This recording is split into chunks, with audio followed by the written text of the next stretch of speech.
We're live? Yeah.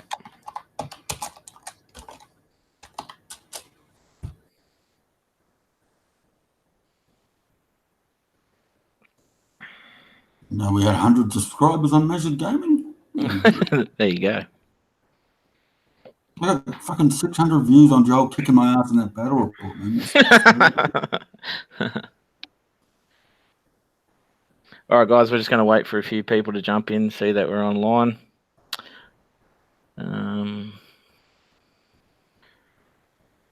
Have you played much Escalation with your list, Pat?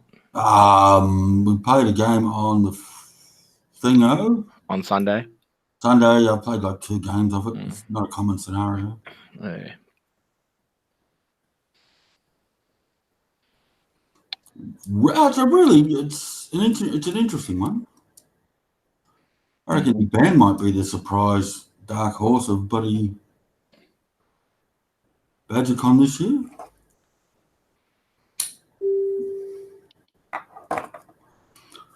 Because I'm not seeing a lot of scenarios that aren't great for 10,000 ghouls. Yeah, right. Now, Escalation's a good one in that if you 6-inch deploy, you can actually get almost on top of the damned objectives. Yeah. Yeah, cool.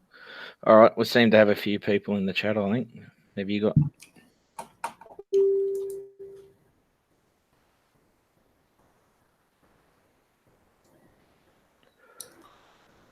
Yeah. All right, we'll start anyway. All right, here we go. Yeah. All right. I'm Michael Rockhampton Thompson. I'm your special host for tonight for Measured Gaming.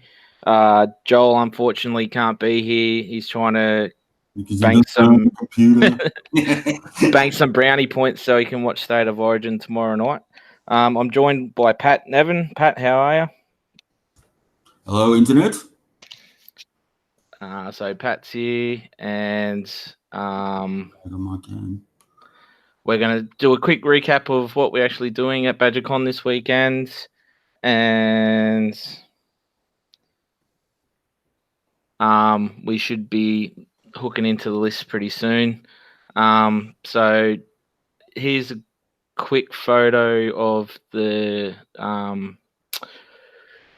battle plans that we're playing. So it's Battle for the Past Game 1, Escalation, Star Strike, Focal Points, and Total Conquest.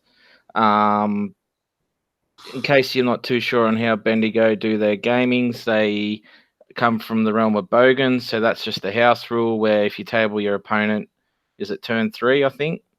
Before turn 3. Yeah, before turn 3, you have to buy them a drink. Your army comes from a realm. You get access to that realm spell. You get a choice of picking spells from that realm or the lore that you have with your army. So if I was playing Nagash, I could either do Legion of Night spells for the 3 spells he can pick, or I can pick one from the realm I choose to choose my army from. They also, all wizards will know the realm sphere spell that comes with that realm. I don't think so. Yeah, no, they do. Yeah, so like the command ability as well. They also okay. You get the realm sphere spell. No. So yeah, which makes things very interesting. I love this. Hence why I'm coming down. Anything there, Pat? You want to touch on? Basically, the big one to watch out for this tournament is the realm command ability. Yeah. Yep. So with the activation wars in full swing, the most important realm command ability is going to be the realm of Heish or Heish. Yep. Which is basically strike first if you're within 3 inches of a hero or 12 inches of your general. You can fight at the start of the combat phase.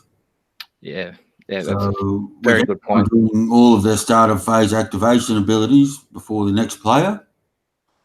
If you've got Heish and a bunch of command points, it's going to get very messy. Yep. And if your opponent doesn't have Heish and you've got command points, they're in trouble. Yep. Other than that, yeah, so basically the whole idea of the realm rules was to use them without any stupid-ass realm features. You just front-load it all into list building. Yep. Which is also a lot of fun as well. Yep. I think this will probably be the last time we'll use them prior to this General's Handbook. Yeah, for sure. Yeah. So before we get started on the list, there's a few things I wish to point out. Wargamer is a sponsor, which is NC Dave or Dave Cunning. Does his own terrain. He's done this list PDF. It is mint.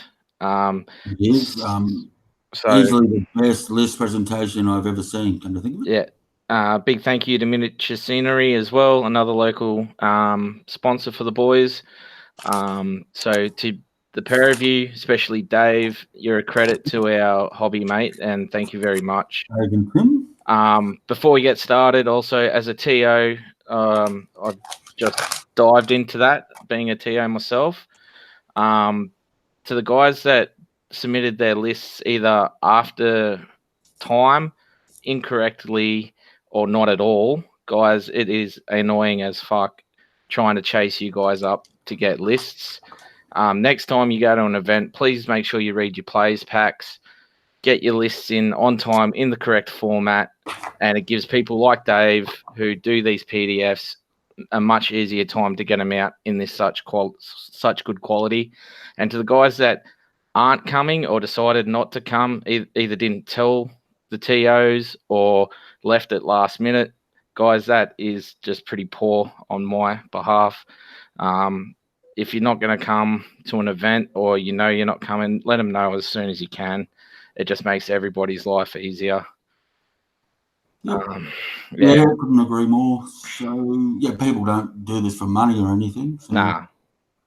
Anyway. I think we're at 36 for the event. We've had a couple of drops. I think we got 38.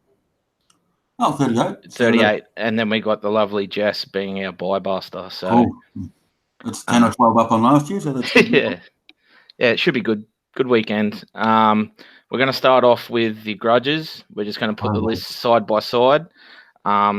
If you've already seen the PDF, you'll notice that there's a card next to your name. This is for a like a raffle style prize. If you have a major win, you collect a copy of your opponent's card, and at the end of the event, the boys are going to sort of do a Texas Hold'em thing with the cards that you collected, and depending on who wins best hands and stuff, will win prizes. So another cool little side game. After the play dates, we'll do the rest of the lists, and if you're around Bendigo Friday night, get down to the pub, help them set up, and there'll be a live draw. You'll get to meet your opponent. You get to meet the rest of the crowd. So hopefully, we'll get a good turnout for a meet and greet on Friday. Didn't we pinch that live draw idea from yours, Rocky? Oh, I believe they did, and I don't mind if people use it more often. I reckon it's awesome.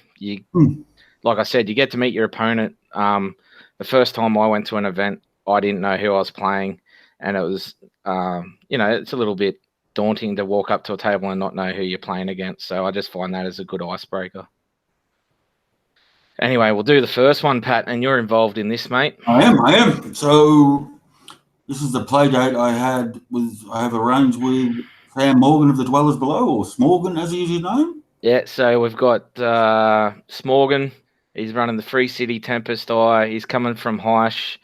He's got the call sign of 3 of hearts, so that'd be his card. If you beat him, you collect that. That's all I get. So he's got the Knight of Xeros as his general with the Strategic Genius, which gets him an extra CP at the start of the turn, I believe. If I beat Smorgan, I've got a pair. That's good. He's got the Aether Chemist with the brooch. He's got the Knight Heraldor. He's got 20 Arcanaut Company with 6 Light Hooks, 10 Free Guild Archers, 10 Warriors, 12 Engine Riggers, and 10 Evocators, 10 Sequitors for 1,900 points, 3 CP, and 129 wounds. Why don't you run us through your list, Pat?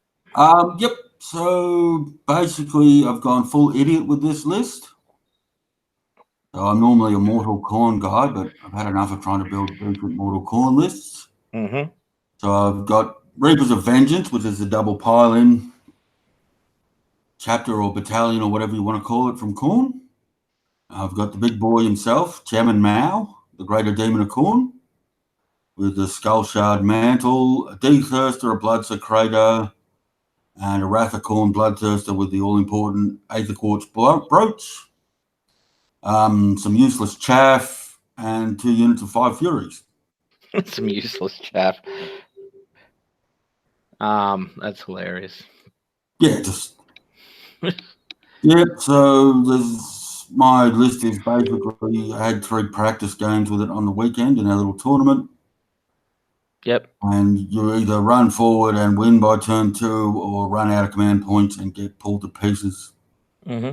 I've got 4 extra command points, so starting with 5. Yep. And an Aether Quartz brooch. So yeah, it'll go okay, I guess.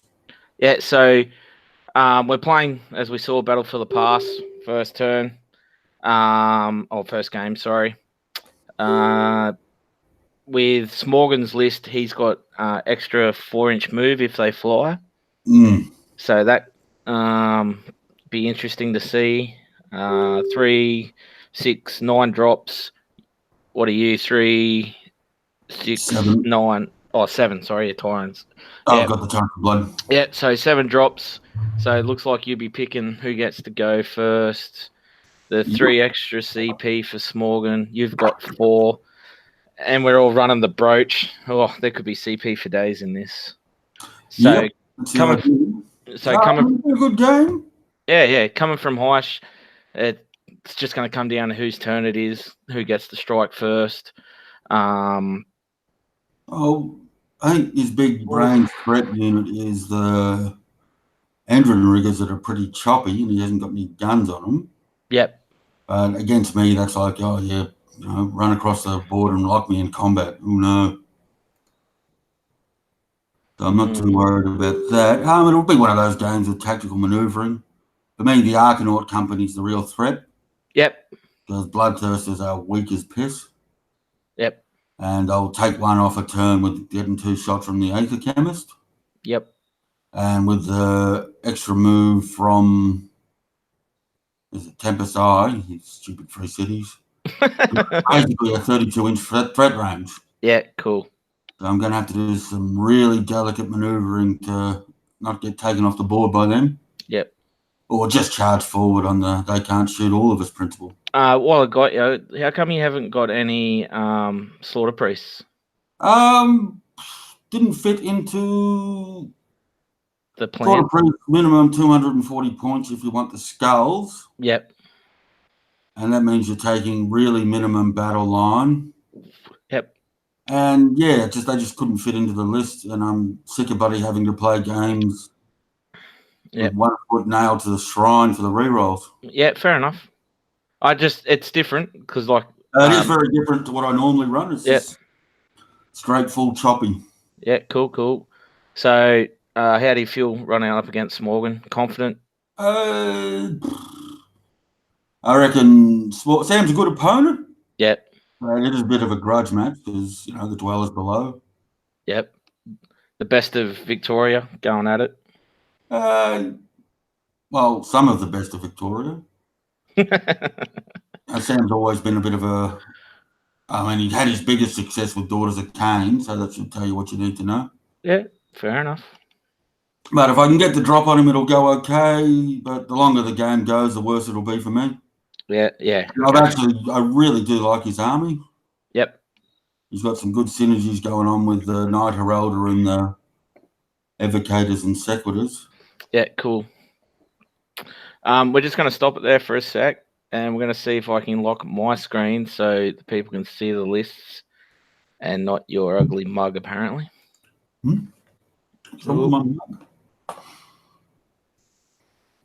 Whinging pricks. Oh, wrong one. Oh, he is last year's reigning tramp. Well pointed out, Luke. All right, so here we go. How's that talk, Pat? Yeah, man. Oh, no, it's still going to you. Why is it doing that? All right, try now. Yep. Okay, perfect. We got it. Done. All right, sorry, guys. There we go. We're locked in. You don't have to see Pat again. You just have to hear him. What can I say? The camera loves.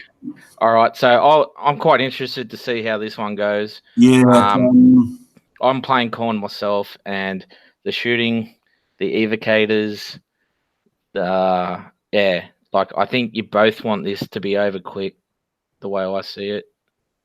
Look, if I can get the big boy into combat with 6-inch pile-in and the double pile-in before he gets shot off the table, and the decoys real flatten one of those units to turn himself. So, but honestly, it'll probably come down to a turn 2 priority roll or turn 3. Yeah, most games do in AOS. yeah, that's fair enough. All right. Well, best of luck to the pair of yous. We'll move on to the next grudge match, which is Rice. I've got a fake army, and Jared Coots, who's coming up from Geelong, I believe. We love Jared. Yeah. Old Rice is running his fake army, the Chaos Dwarves. Got a bull.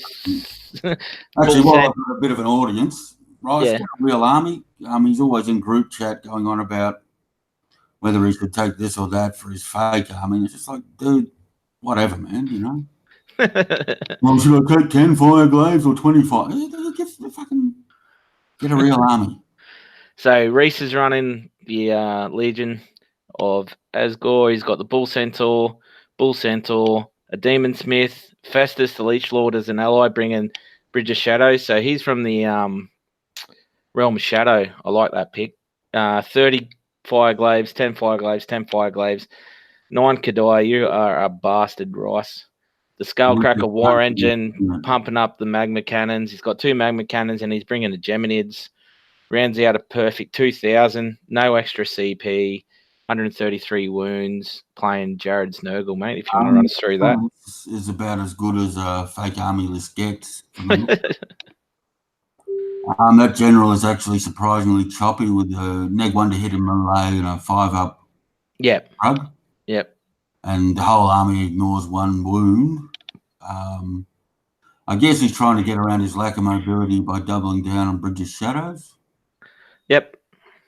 But, yeah, and those Kadai are pretty nasty. And Reese is actually a pretty good player. Yeah, he's not bad for... Beat me for 2 from 2, so... I hope he loses because I don't like him much. But fair enough. You want to run us through Jared's list, mate? Yes. Jared. Love you, Jared. Great Unclean one. Bileblade and the Doomsday Bell. That's the caster loadout, isn't it? It is. Yep. With Dave, best artifact in the game at the moment. Absolutely. And it will go good against all that Legion shooting because they do mortals and 6s. Yep. The Glotkin, 30 Plague Bearers, 30 Plague Bearers, 10 Blight Kings, 40 Plague Monks. I love this list. It's nice and simple. Yep. And it's got lots and lots of bodies. I'm not sold on the Glotkin without a Harbinger of Decay to give him a 5-up shrug. Yeah, true. But either way, he's going to draw a lot of fire. Yep. What I really like about this list in the matchup versus Rice is Magma Cannons are really good for knocking off small heroes. Mm-hmm. And he just doesn't have any. Yep. So he's not going to be able to take out a Great Unclean one or a Glotkin before it gets some healing off without a double turn. Something we didn't mention is all these battle plans we're playing are very central around the center of the board. Capture objectives, bodies, win games. No heroes. I understand heroes are going to buff our units, but it's very body-centric battle plans for this tournament. So this list has got some legs in my book. When you go to a measured event, you always get the scenarios that Joel wants for his army. So, yeah, as a pro tip, if you're going to measured, find out what Joel's taking. And you'll get those. So basically, everyone's bringing all their stuff to the middle of the table to get chopped up by his Slanesh. That's a good point. When we were faster armies, it would have been those objective burning ones where you get hands. All right, get off Joel. We'll get to Joel's list in a second. So the 40 plague months, Jared, I hope you got your dice rolls down quick because they're all blades. All right. They've got like 6s to hit, 6s to wounds, do stuff. Blades Putrefaction, we'll be doing mortals with them as well. Both armies are running Bridge of Shadows for a bit of shenanigans. 2 units of 30 Plague Bearers be negs to hit in shooting, so that could hurt Rice, I think. Especially if that Big great one. unclean one's sitting behind them with the wither staff. You just Rice will have a game plan. He'll give Jared a run for his money. I think this is going to be closer than. This is going to be a good game, actually. Yeah. I wouldn't mind sitting back and watching it. Go past turn 2 with all those dice and bloody rerolls on the table, but Yeah. Well, they've both got Geminids as well, so priority's not going to be massive if they're both flying out there. You know what I mean? Like it. Only my candidates. So the Realm of Shadows command ability is you can move if you're wholly within 6 inches of the board edge for a command ability. So that's, and with the Bridge of Shadows on top, you're quite throwing bodies around the board. It's going to be quite an interesting little I would like to match, see I think. a clash between a unit that could die and those Blight Kings. That'd be interesting. If the Blight Kings get to swing first. The Kandai can fuck off, Ross, in my opinion. Oh, they're fucked. All right, we'll move on to the next one. And, look at that. It's fucking old Dark Prince of Australia, or Down Under himself. The Overlord Joel versus Stephen Bink. Stephen from Geelong as well, I believe. Or not. I did have a list here. Backstory to this one. Yeah, you go through the backstory. Joel basically looks like Joel has grudged a completely new player to AOS. No. For an easy first round win. According to Joel, they're old enemies from 40k days. Yeah, so Stephen's from Werribee, actually. Sorry, Stephen's. Yeah. Oops, wrong button. Stephen's from Werribee, mate. So he's. I think it's just. Yeah. Yep. So if you know Joel at all, he's a very competitive player, and he doesn't like to give his opponents too many chances. So we'll get you run through the Beast Claw list, mate. I actually like the Beast Claw list. I really do. Run us through it. If you put a gun to my head and made me run Beast Claws, it'd want to be a big fucking gun. But this is probably the list I'd take. Frostlord on Stonehorn with an Ethereal Amulet. Good choice. Fungoid Cave Shaman to do whatever. 3 packs of 4 Mournfangs. 2 units of Gore Grunters. And the battalion is Braggot's Beast Hammer. Oh, baby. Is the best battalion in the Beast Claw book. For 230 points, you want to be doing something. Well, basically, I think it's 6 or 8 inches. So if your Gore Grunters are within 6 or 8 inches of your Mournfangs, they get +1 to hit, both units. Oh, yeah. Which takes away the biggest disadvantage of Mournfangs in that they hit on 4s and they're very whiffy. Yep. And once per turn, every unit that's made a charge gets the double pile in after they've all attacked. Oh, wow. So as battalions go, it's actually pretty sweet. Yeah, cool. So, I won't be surprised if he knows how to play. He'll probably go 3 and 2 with this list. Yeah. So Stephen's from Shaiish, which is the Realm of Death. He hasn't bought a spell for his Fungoid Cave Shaman. We've been told by the TO that if you haven't done this, you have a chance to bring a list first thing before round 1, showing us which spell you've taken, and that's what you got to take for the rest of the tournament. Yeah, because the Fungoid Cave Shaman spell won't actually work on anything that this one. Yeah, so you might want to bring a spell from the Realm of Death. And then we've got Joel Slanesh. I got to see this in Cairns a couple of weeks ago. I just want to point out the call sign for Stephen's actually the 10 of clubs, not the ace of clubs. I'm not sure what Dave's done there, but might be a slight oversight. Anyway, we'll go Joel. Joel's got the ace of diamonds. That's got to be a setup, in my opinion. Yeah. He's running the Realm of Light as well. He's got Slanesh, the Pretenders. He's got a Keeper of Secrets. He's got the Epitome. He's got a Blade Bringer on Chariot, a Blade Bringer on Exalted Chariots. He's got 2 of them. I hope he's rebased them to be on the proper base sizes too. That would be nice, yeah. Yeah, 30 Demonettes, 10 Demonettes, the Epicurean Revelers, and a Spell Portal, leaving him at 1950 for 2 CP.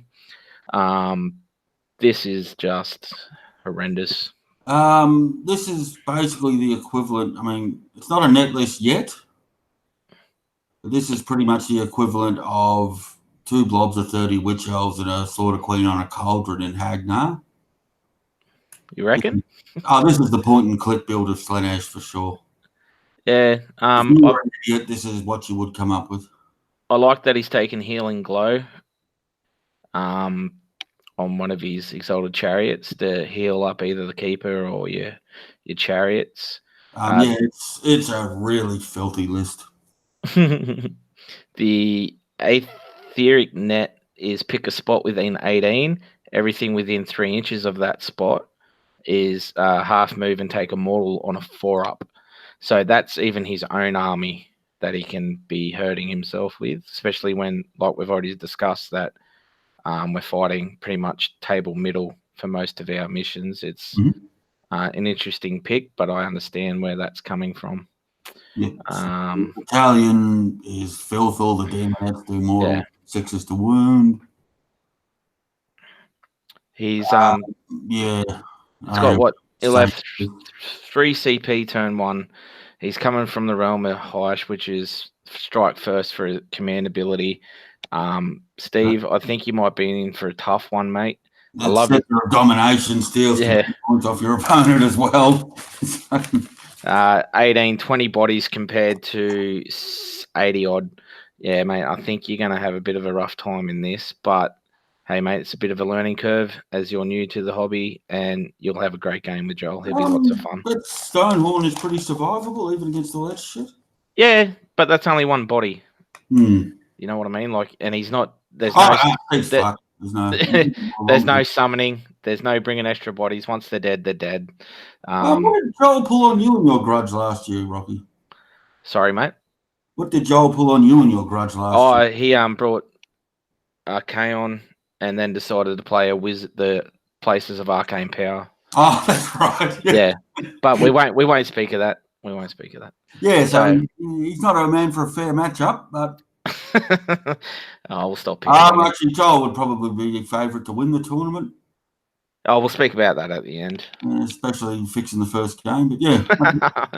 We'll move on to the best of the flesh eaters by the look of it. We've got Luke Ingram up against Ben Murray.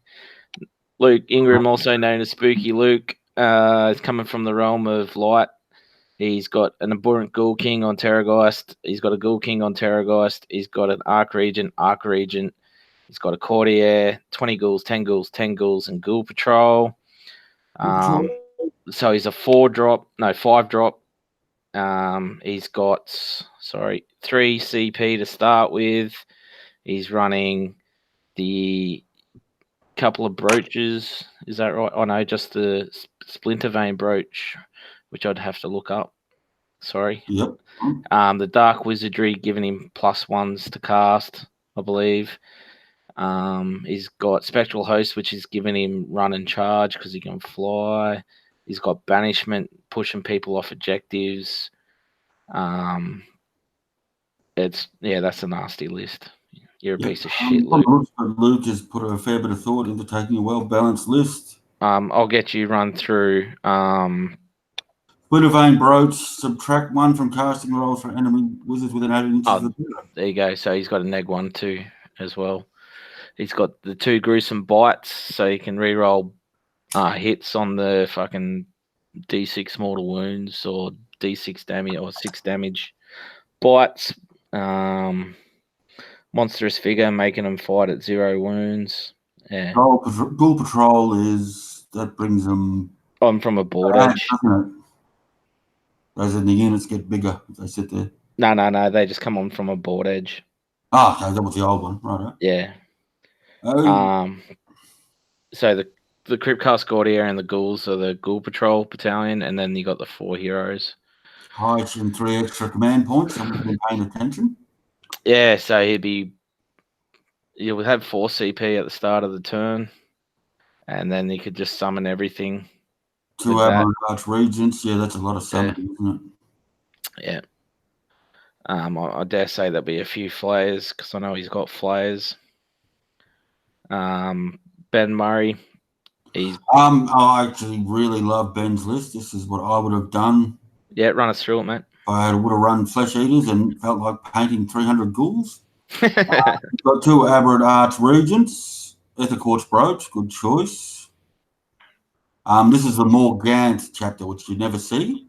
Yeah, that's a good call. But basically, any unit of ghouls that gets wiped out, you can spam a command point to get them back on a 4+. On a 4+. On from a board edge, and there's no restriction on how many times you can try it. Oh, right. You can just keep spamming So if you've got CPs. the CP, you can just sit there with your Aether Quartz brooch going, come on, come on, come on. So it's really, really good from that thing, huh? Yep.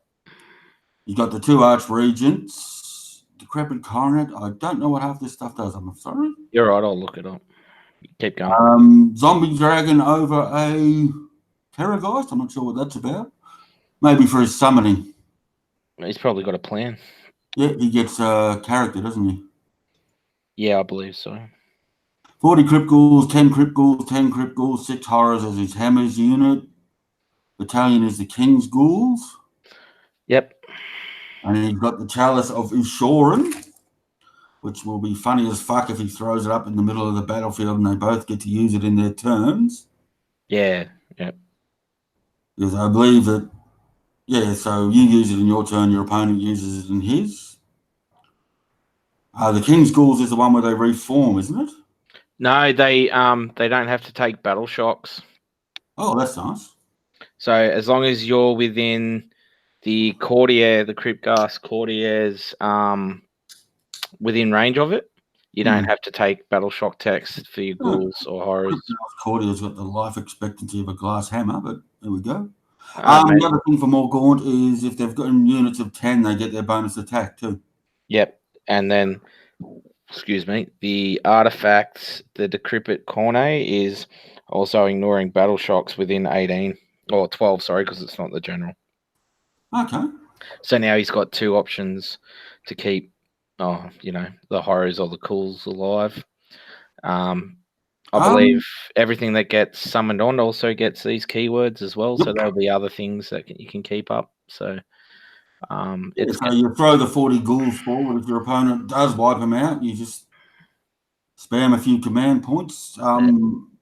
His big problem is that between Harsh, the Flesh Eater's double pylon, and his returning units command ability, he's going to be very command point thirsty.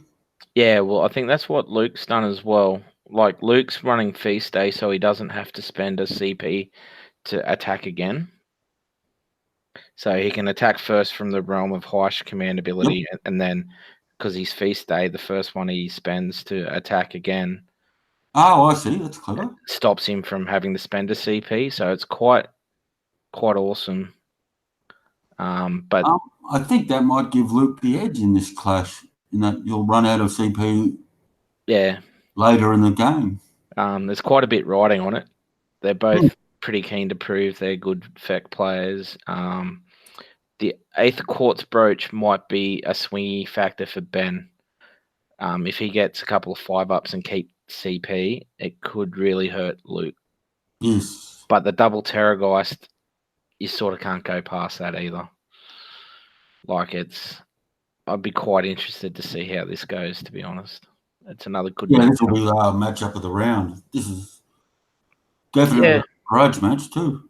Yeah. It's funny. They seem to be a few mirror matches here because, like, you look at Rice and he's against Jared. They both come in the realm of Shadow and got movement shenanigans. And then fake army versus real army, though. Yeah. Actually, that's a clash of opposites. Fake army versus real army. Shit guy versus good guy.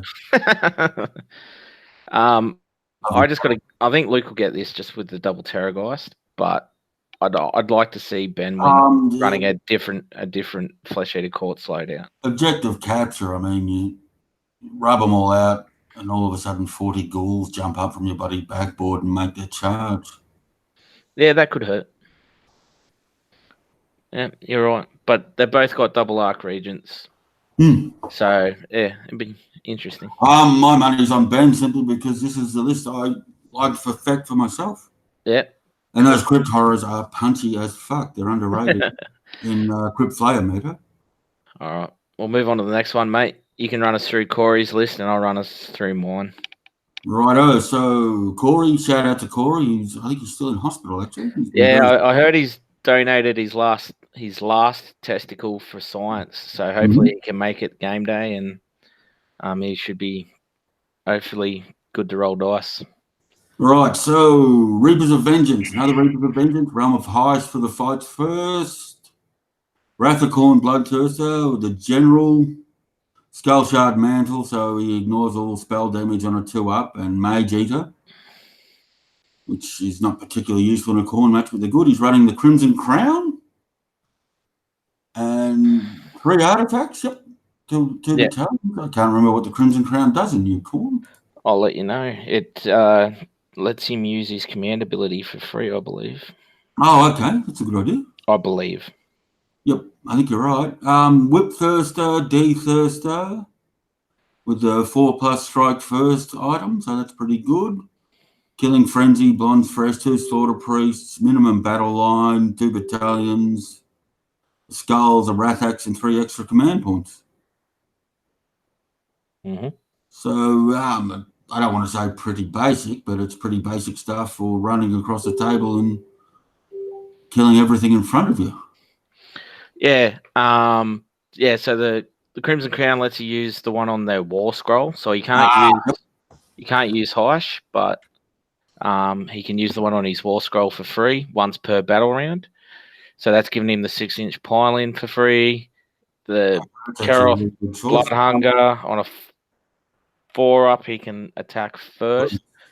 It's got to be used at the start of the combat phase, so that he'll be getting that only in both turns, but he can use that in his turn and then use the command ability from the Realm of Light, which is pretty cool. Mm-hmm. Blood Secretor giving him +1 attack. Oh, he's got blood. Oh, no, they're not bloodletters. It's a typo.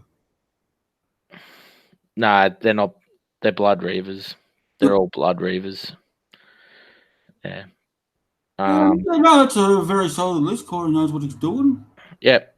But you run your Bloodthirsters up to within 6 inches, pop the command ability, and in you go. Correct. Absolutely correct. My only issue there is with these free command point, I'd run an 8 quartz brooch. Because I ran a list like this on the weekend, starting with fucking 6 command points, and I ran out by turn 2. Yeah, right. By the time you pile in, use your double piling ability, use your Heish ability to stop your opponent using his Heish ability on you, you're out of command points. Yep. You're going to struggle to get more than 2 Thirsters in for 2 turns. Yeah, well, it's all come down to what the D Thirster can do. It's just weird because the Torrents of Blood, you can have all 3 strike straight away, but they can't all strike twice. Yeah, double piling. So it's a fine line between what you actually do. My list is very similar. I'm running Khorne from Reapers of Vengeance, Realm of Light. My Bloodthirster of Insane Rage is my general with Mage Eater and Harvester of Skulls, giving me an extra attack. Shame. I got a Great Brave Shaman with allies and exercising beam, so I can hit demons and death units for D6. Unfettered Fury for the Skull Shade Mantle, which means you can't hit him with a spell on a 2-up or ignore it. It's an excellent artifact.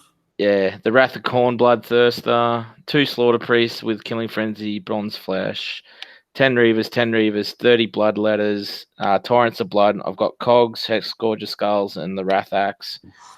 So the Great Brave Shaman has Devolve as his spell as well. It's actually really good for a corner army. Yeah, so I've got 2 ways of shifting people off objectives. Slaughter Priests with their Bloodbind, Great Brave with his Devolve. Cogs gives me some extra movement or an extra spell. Just the battle plan escalation has me really worried, having 3 Bloodthirsters sitting 24 inches back. I played it on the weekend. You should be worried. Yeah, I've played it a few times. I played Jesse while he was up here for the tournament we had up in Cairns, and I just got absolutely schooled. Like, it's not even funny. That's the one battle plan that has me worried. But Corey and I have known each other for a couple of years now, and we've never actually played each other. And I can't wait. I really hope he gets out of hospital, and I really hope he's okay, because I'm really itching to have this game. The whole point of my list is to prove to you, Pat, that Khorne's good. and I'll probably fail epically. Probably But shouldn't have taken those 30 blood letters then. oh, here we go. Like I just said, we need bodies, mate, and I'm going to roll lots of ones, so I'll be fine. No, Yeah, jokes aside, I really hope not. it'll be fun. Yep, it'll go okay. Yeah, just the whole wizard thing's throwing me off a bit. But Yeah, it's got everyone thrown off. What am I doing? But I've got a plan. See how it goes. oh, it's actually a really good trick if you could move your wizard up in range of your skulls. And kill yourself. Kill yourself and get a blood use type. wizards in range of the skulls. So if you can just get that magical ape to cast, it'll pop, every wizard within 12 inches of the bloody things. It's actually Yeah. not a bad idea. But Corey, okay. What's Harvester of Skulls? What does that do? that's an extra attack on the Insate Rage. Quartz Brooch, mate. That's all you've. Nah, I hate it. You're going to run out of command points turn one. All right, next one. We've got. I'm calling Corey for this because Corn hates wizards. Fair enough. We'll move on to the next one, mate. We've got Tristan Smith, the best narrative player in Bendigo. Oh, if not Australia. Yeah, well, his best mate, Luke Stone's probably giving him a run for his money. So, yep, no, true, they are pretty tight. He's running Daughters of Cain, Hagnar, running from the Realm of Light. He's got the Queen of Hearts for his card for the side games. That's what he's most interested in, I believe. Mm-hmm. He's running the old Ben Savinet list again. Yeah, if you listen to Bush Radio, which you should, you'd know all about it. He's got his 30 Sisters of Slaughter, 10 Sisters of Slaughter, 30 Witchels, a couple of Heart Renders, Marathi, Medusa, Hag Queen, Slaughter Queen on Cauldron. Yeah. Actually, there is a change. He has taken banishment on Marathi. He won't roll an 8. Who gives a shit? Embrace the meta. There we go. And he's playing Brody, who is just north of Bendigo. Is that right? I don't know. He's up on the river. South Echuca, I think. Right. Echuca? Yep. That sounds right. Known as the soft cock because he dropped out of CanCon because he hurt his toe or something. Yeah, I reckon his missus beat him up. That's what I reckon. Mm-hmm. But yeah, Brody's coming down from Echuca. He's running his Stormcast. He's coming from the Realm of Fire, Aquishy. That's a bold drop. Yeah, I like it. It's good. I like it. Something different. He's got the Lord Arcanum on Griff Charger, the Drake Sworn Templar. Oof. Lord Relictor, Knight Incantor, 2 units of 5 libs, 10 Sekis, 3 Evocators on Dracolanes, 3 Evocators on Lord Arcanum have 2 spells. That might be an error. Mm-hmm. He might have thought that you pick one from each. Okay. So not read the player pack. Yeah. Well done, Brody. Yeah, we'll speak about that. Inferno Blades is +1 to wound, isn't it? Sorry, mate. Inferno Blades is +1 to wound or +1 to hit? Inferno Blades is +1 to wound. Yep, good choice. Yeah, I think Stoke Rage is the extra damage. Yes, that's it. That's the other but he's going to have to pick one or the other, I think. Yeah. The Ignax Scales, not a bad call on the Drake Sworn. An extra 4 up. Yep. Shrugs. I like that.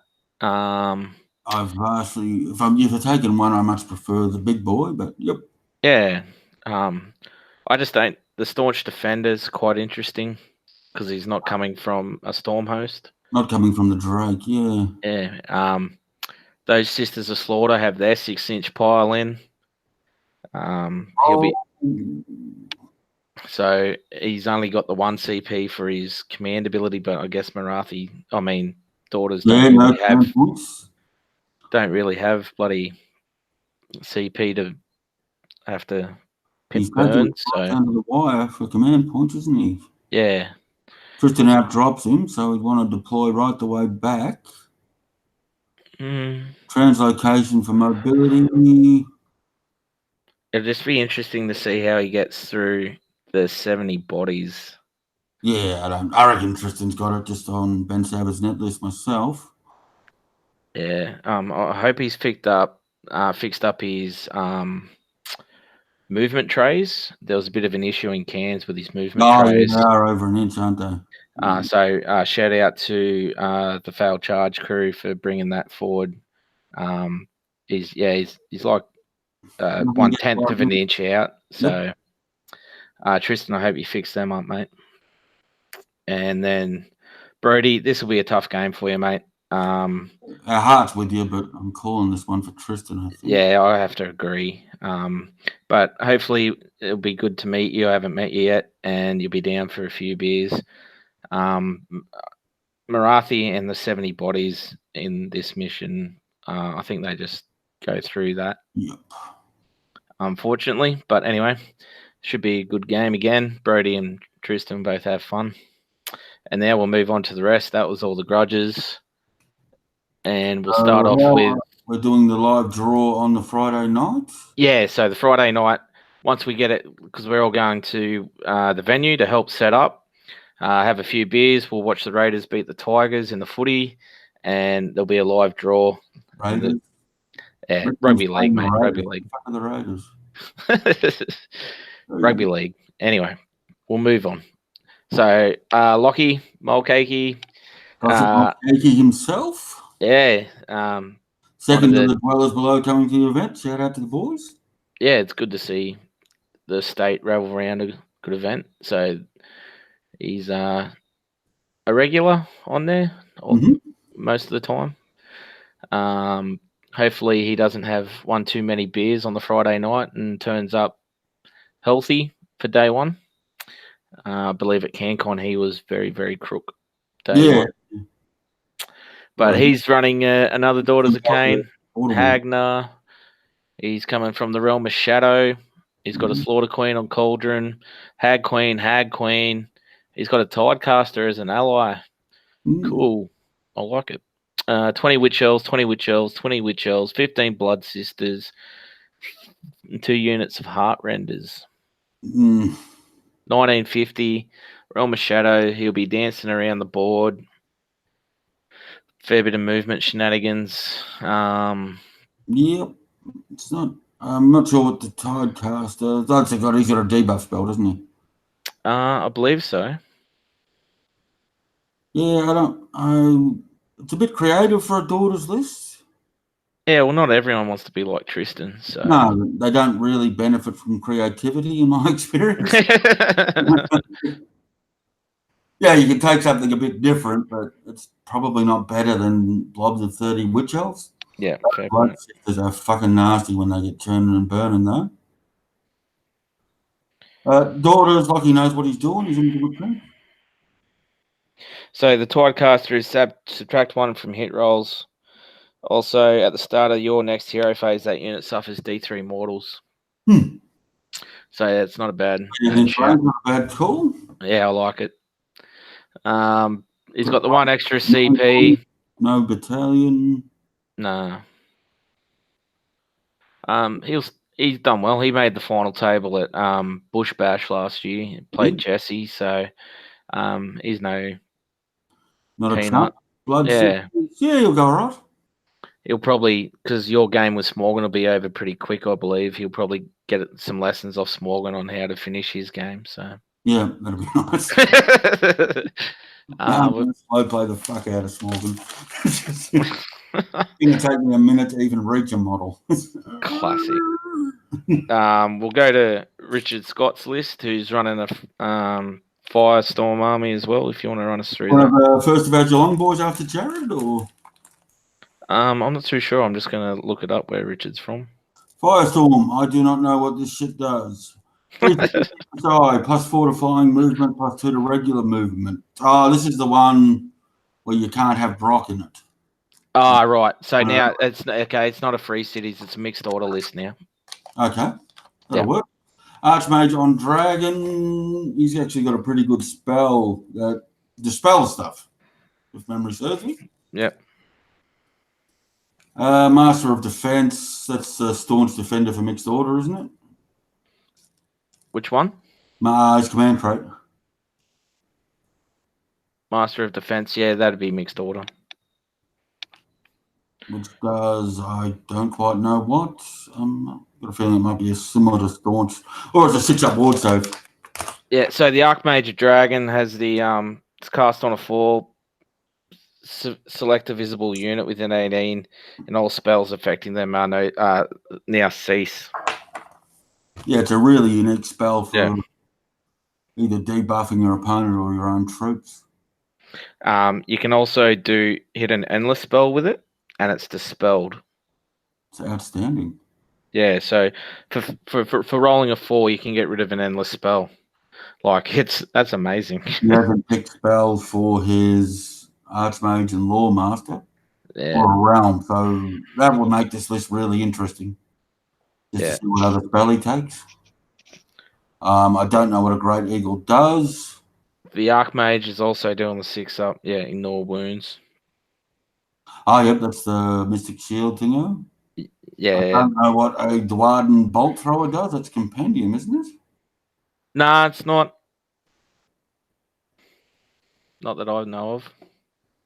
It's not real flash, to be honest with you. Okay. Engine riggers. So, yeah, it doesn't look super competitive, I guess. The bolt throwers are hitting on 4s, wounding on 5s. Oh no, sorry, that's the crew. It has 2 at full health. It has 2 attacks, 3s, run 1d3 damage. Oh, that's all right. Yeah, so he's got 2 of them. The Reavers are moving and shooting. The engine riggers do damage. Brock does damage. Not Brock's too sure. got a run and charge command ability, doesn't he? Yeah, he's a beast in combat too, as I found out. Is he? Oh. The Eagles move 16 inches, 4 attacks, 4s, 3s.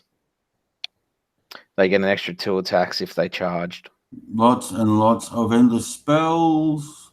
Yeah, the Palisade to ignore line of sight, Emerald Life Swarm to heal, Blade Wind Vortex, Pendulum's good. So he could cast Pendulum, get his Archmage next turn to dispel it, and then cast it again. I like that. It's pretty cool. Yeah, so he hasn't come from a realm either. So I'm guessing Rich is new. I think according to Reese in the chat, he's gone with Heish. Okay, cool. So he'll pick extra spells for his non-battle time stuff, which is a good thing about our player pack. Yeah.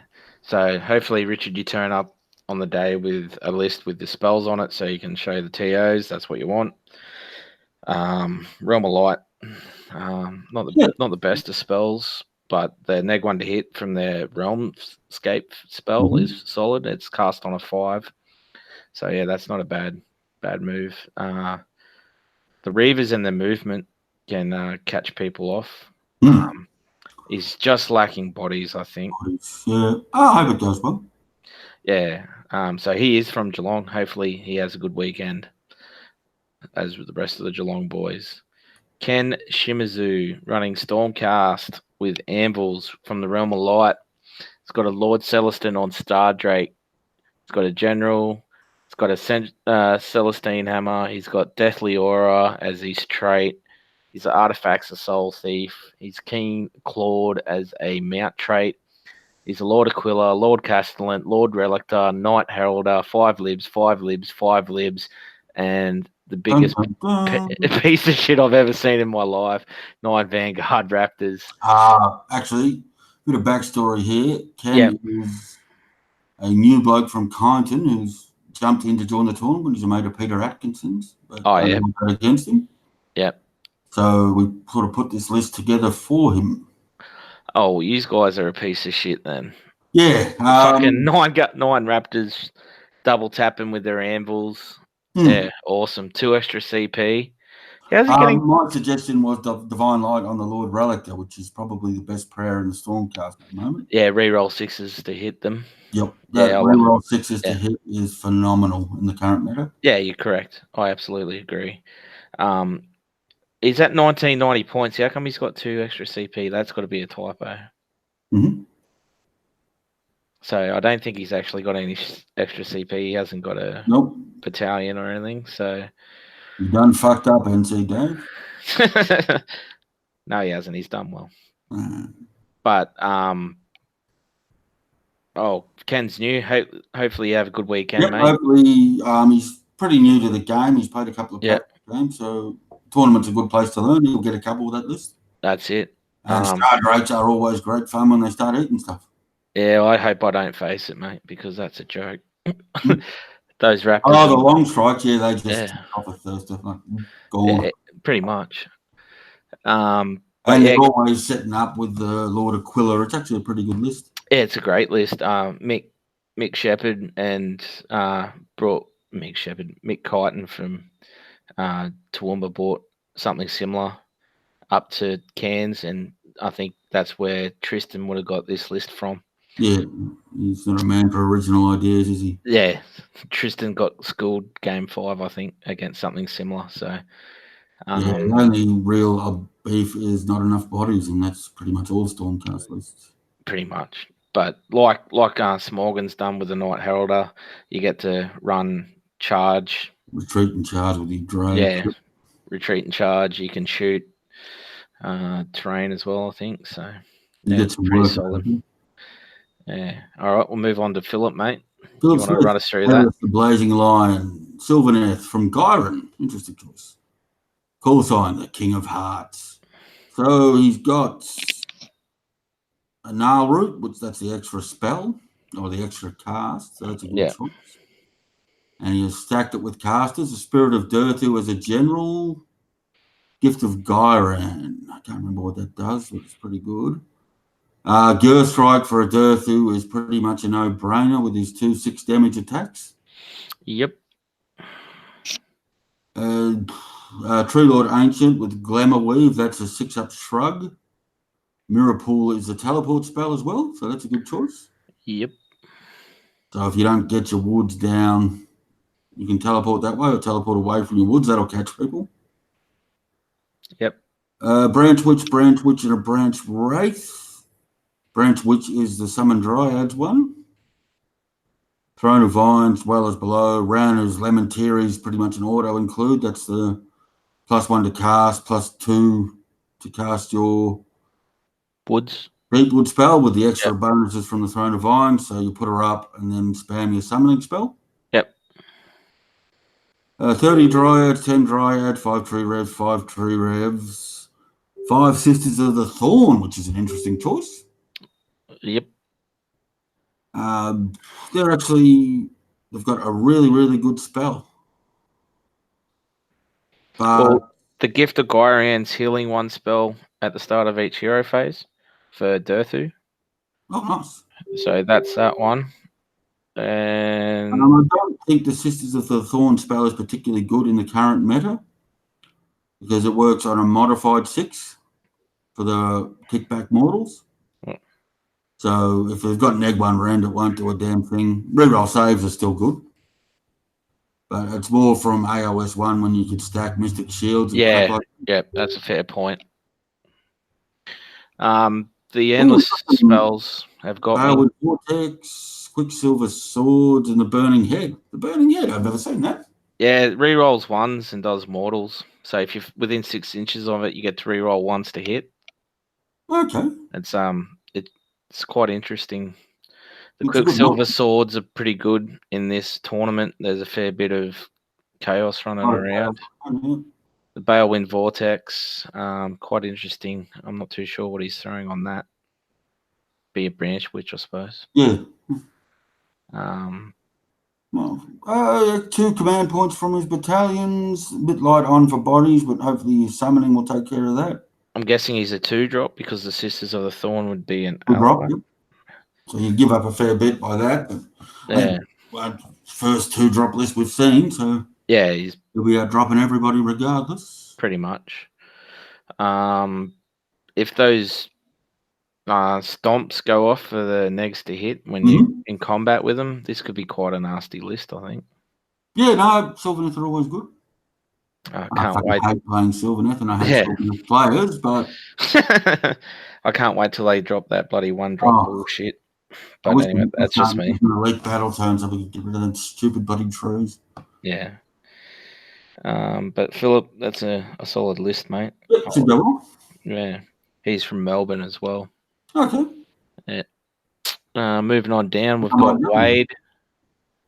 Wade from the Blazing Lion as well. He's running Stormcast. He's coming from the realm of fire. He's got a Lord Arcanum on Griff Charger as his general, Staunch Defender, Windrunner, Inferno Blades. He's got a Celestin on Stardrake with the Ignac Scales and Storm Winged. He's got the Knight Heralder. He's got a Knight Incantor with Stoke Rage. He's got 10 Sekis, 5 Sekis, 5 Sekis, 5 Evos, and 3 Vanguard Raptors And with a comet. Comet. Son of a bitch. Running a comet and a Star Drake together can wipe out a command group too. Yep. Just random from above. You got your Raptors just coming over the top as well. 1, 2, 3, 4, 5, 6, 7, 8, 9 drop. Be interesting to see what he throws in the sky.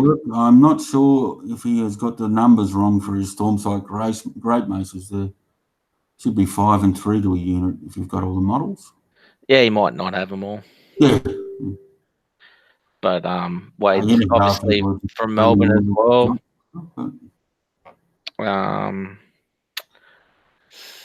That's a few fucking Star Drakes we've seen. Yeah, I know. It's a bit of an unusual sort of event, isn't it? Wade's from Geelong. It'll be some fun games. Yeah, it'd be the 5 Evos with the 3 Vanguard Raptors. You'd like to see them juiced up a bit, I think. Speed of Lightning, that's the reroll charges. Stormwind is mortals when you fly over stuff. Yeah. It'll be interesting. I just worry that a lot of these guys that have actually taken interest in realms are get influenced by jerks that all took Hush.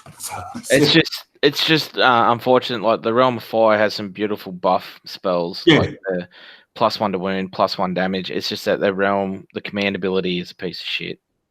Oh, that's the whole point of the thing. Yeah. You have to make tough choices, but that's it. With the activation mods, Hush, yeah. Plus command points, the Aetheric Amulet thing. That's it. You just can't have everything. Okay, Aiden Holder. Also known as Stubby or Ace. Barak Morna, Olgu, the Ace of Hearts. Cool. Aether Chemist, General, Command Trait, Opportunistic Privateers. Yep. Aether Chemist, Aether Shock Airburster. I love that gun. Knight Incantor as an ally, solid choice. 40 Arcanaut Company, 10 Arcanaut Company, 10 Arcanaut Company, 10 Grundstock Thunderers without special weapons. That's weird. 6 Engine Riggers, 5 Evocators as allies. Good choice again. Everblaze Comet. Nice. Can Evocators cast the Everblaze Comet? They can't, can they? Say that again. Can Evocators cast endless spells? Yeah, they're wizards. Well, they can only cast. Oh, okay, fair enough. Certainly can. Gaminids, Balewind Vortex. Yep, so this is a guy with a plan from the looks of things. Yeah, this list scares the shit out of me. 12 Skyhooks firing twice with all the various buffs. Yeah. Pretty much murder whatever bloodthirsters you've got. Well, as we know, or as you and I know, that Joel's put up a shooting list for the Honest Wargamer review, and I'm guessing this is maybe not to that standard, but it's got... Joel's list just rely on gimmicks. This is a good list. I think he's had a read of... Every time I see a KO list without any ships, I figure someone's been listening to Zen. Oh, yeah. Because his big thing is just no ships, they're not worth the points. As cool as the models are. Yeah. Engine riggers for combat, good list. Yeah. I'm just not sure what's up with the Grundstock Thunderers. I don't see why you'd take them, or why you even build 10 with ether shot rifles. I think maybe that's a typo. We'll soon find out. We'll soon find out. Yeah. But it's a solid list, Aiden. I like it. The coming from the realm of shadow, so he can teleport around with his command ability. He's got the enfeebling, which isn't a bad spell. Should have probably tucked the spell on the Evos, Aiden, just so you know. But they can't cast it. What do you mean? Can only cast their War Scroll spell and spells from the Stormcast Law. Oh, right. So you can't. Okay. Yeah, that's why I wasn't sure about endless spells. I'll shut the fuck up then. There you go. All right. We'll move on to Tyson. I believe Tyson's army is in Yes, America in as we America. speak. So I'm not too sure what he's going along with. He'll be taking some sort of lizards on late submission. Hence why his nickname's the Lizard Wizard. Mm-hmm. Tyson took this list to Cairns, I believe. He might have changed one thing. I don't know if he had the High King there. Yeah, so his actual list will be probably the one he took to Border Wars, which is that's the one with the engines of the gods. Oh, yeah. An awful list, the shooting one. Oh, goddamn shooting. It's a pig of a list to play against. Well, I would rather have played the fucking 37 eels. yeah, right. Well, Tyson, don't give your brother your army to take overseas, mate. Mm-hmm. That's a lesson there. Give us a rundown on Nathan's, mate. Fire Slayers, Hamdar, that's the Neg 1 to Wound Command Crate Lodge. Auric Rune Father on foot. Warrior Indomitable, that's a 12-inch bubble of Neg 1 to Wound. It's a really strange trait. Mm-hmm. And Tyrant Slayer is an obligatory weapon. Rune Smiter on a Magma Droth, Rune Master, Rune Smiter on foot. They've all got really good prayers. I played them on the weekend. They're awesome. Yep. He hasn't gone with the 30 bloody Hearthguard Berserkers, 10 Volkites, 10 Volkites, 10 Hearthguard, 10 Hearthguard, 3 extra command points, Realm of Olgu. He's got the Firewall and the Flame Splitter there as well. I love the Flame Splitter. It is underrated. Yep. Just sits there and pumps out models. Cool. And unlike Corn Thingers, they don't really disappear at the end of your turn. Yep. And their prayers are much better. There's nothing not to like about. The only problem I see with this list is the shortage of bodies. 40 is not a lot, even at 2 wounds apiece. Yeah. Yep. And he might be missing that hammer unit. Yeah. But right. 3 spare command points. So I'm not 100% sure who Nathan is. Hmm. But I imagine this list isn't complete. Like, I think he's probably just bringing what he's got painted. Yeah. And if so fucking expensive. Yeah, and if it's not Nathan, it's no disrespect either, mate. That's what I'm assuming. Yeah, no, but everyone's gone Volstagg, but Yeah. actual Harmdar is a really good lodge. They've got a fights first ability and all sorts of stuff. Yeah, cool. So it got the ability And to fight Hearthguard first. Berserkers will churn out the damage. Yep. Lords of the Lodge, usually a common pick as well. Yep. So it'll be about a 4-drop, I think. Yeah, cool. Be interesting to see who he gets matched up against, actually. You want to give us the next one, mate? The Nurgle in turn. Nurgle, Heish, Antoine Guardian. Yeah.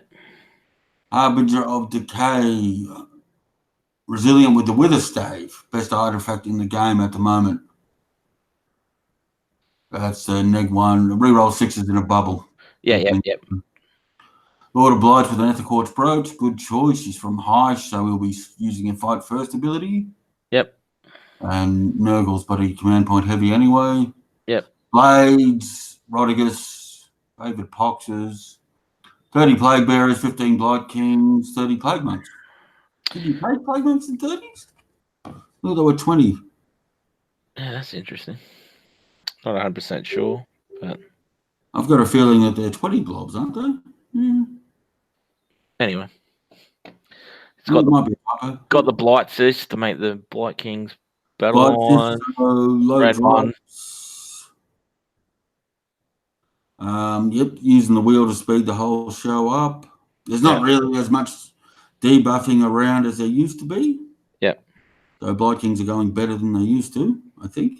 I think there's going to be enough because if everyone's running the Realm of Heish, they've all got that Neg 1 to hit spell. So, yep. Looks like a pretty solid Nurgle list. I can't see anything to. The beauty of it is, even if you killed those Plague Months, they can bounce wounds back to you. So that can be a nuisance. They are a pain in the ass. Oh, they don't have the 2-hand weapons. It's odd. Lord of Virulence, Favorite Poxes. it's a solid Nurgle list from the look of it. Any idea what Resilient does? Resilient. His command trait. I do not know. Hang on. But I think it's an extra wound for some reason. Yeah, right. And he can raid. I always take the spin the wheel command trait. Yeah. Just so you know, Plague Monks can be run in units of 10. Oh, okay. Yeah. So yeah. Yeah, I think it's extra wound command trait. Okay. I'll just check. They've got the wheel on their side, and Nurgle armies are always tough. Yeah, it's probably something we haven't really spoken about when we've looked at these Nurgle armies so far. Is that wheel? With the Witherstave, 6s to hit, and then you got the wheel, which gives you 6s to wound, and then Resilient is a 6-up shrug. oh, there you go. Wow. Cool. So 5 up, 6 up. Yeah, okay. Yeah. So if you like, just for the Nurgle armies that we have, you've got the Witherstave, so you have to re-roll 6s to hit. If you got the wheel set up properly, you're re-rolling 6s to wound. And once that wheel changes, I think from 6s to wound, it does damage if you're within terrain pieces. Yeah. So it's actually a really good mechanic in the game at the moment that's probably not used enough.